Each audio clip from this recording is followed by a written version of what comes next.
a gente ainda não chegou naquele ponto, não Isso, tem é. pré-requisito para aquilo, como que eu vou trabalhar? Né? É simplesmente fazer ele copiar uma coisa. E isso é uma queixa de muitas mães. Aí vem tudo feito no livro, mas você vai verificar, a criança não sabe nada. Por quê? Porque ele copiou lá da lousa. As que têm habilidade ainda de cópia, que já é um avanço, vamos falar assim, né? E as crianças também, que, por exemplo, passa o processo de alfabetização, não tem alfabetização e estão lá adquirindo conteúdos bem mais complexos. Eu imagino como. Sendo que não está nem alfabetizada essa criança, ela está adquirindo de que jeito isso? Não Né? tá. Não está, não tá. Ou só visualmente ou verbalmente. Ou então ao contrário, né? Por a criança ainda não estar alfabetizada, acha que a criança não vai conseguir ser alfabetizada, não ser é? alfabetizada, Então, exatamente. se para aquele processo de alfabetização, porque nós temos que correr com o conteúdo, que é aquele mundaréu de coisa, mas a alfabetização, que é o básico, ficou lá negligenciada e acabou. Ninguém tenta mais alfabetizar essa criança. Então, a gente para esse processo como se isso fosse impossível, né?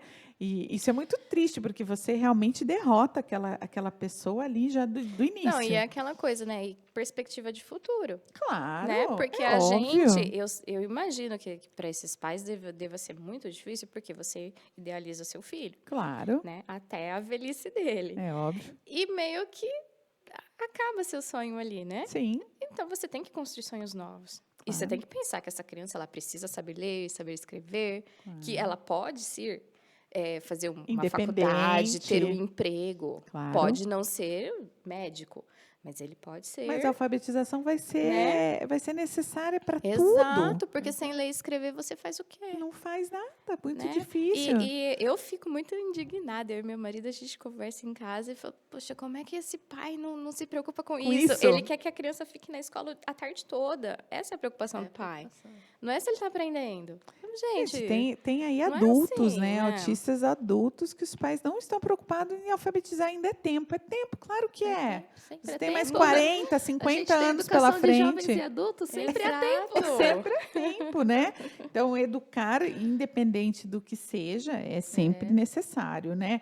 Mas, assim, eu vejo que há uma pouca preocupação até da escola em relação a isso. Também. Eu acho que a escola poderia tomar isso, por exemplo, essa criança não está alfabetizada, então a gente para tudo e a gente vai alfabetizar esse indivíduo. Eu falava, a Carol sabe, né? Eu falava que se o Lucas não tivesse alfabetizado até o 4º ano, eu ia colocar ele na PAI. Porque o que ele ia aprender na escola, efetivamente, se ele não tivesse essa aquisição de alfabetização? Eu ia colocar numa escola especial e ia, então tá fadado a estar lá só presencialmente, porque aprender efetivamente na escola sem essa habilidade básica, acho muito difícil. E a gente ainda constrói esse processo, né? Eu vejo, agora a gente fez uma avaliação agora no final do semestre e a gente viu como ele vem se aproximando dos conteúdos regulares, né? E isso é tentar incluir, né? Ou fazer esse processo. Então a gente vem diminuindo a distância, porque a distância no começo é muito grande, né? Mas a gente vê em muitos casos que essa distância só aumenta. Não é? Porque os conteúdos vão crescendo e essa distância vai se tornando gigantesca até a hora que você não vê nem possibilidade de chegar próximo mais. Né? Porque você se distanciou tanto daqueles conteúdos e isso é uma coisa que a gente tem esse cuidado de verificar, né, Carol? Isso é uma falha que vem se construindo desde a educação infantil, porque lá na educação infantil não foi trabalhada as habilidades básicas, não foi alfabetizado nos primeiros anos do fundamental inicial. Então, isso realmente vai se tornando cada vez maior. Vira uma bola de neve, né? Vira uma coisa, vira um monstro gigante que ninguém consegue mais tatear. A gente fica muito perdido em relação a isso. Então, assim, verificar se existe essa aproximação do conteúdo regular, né?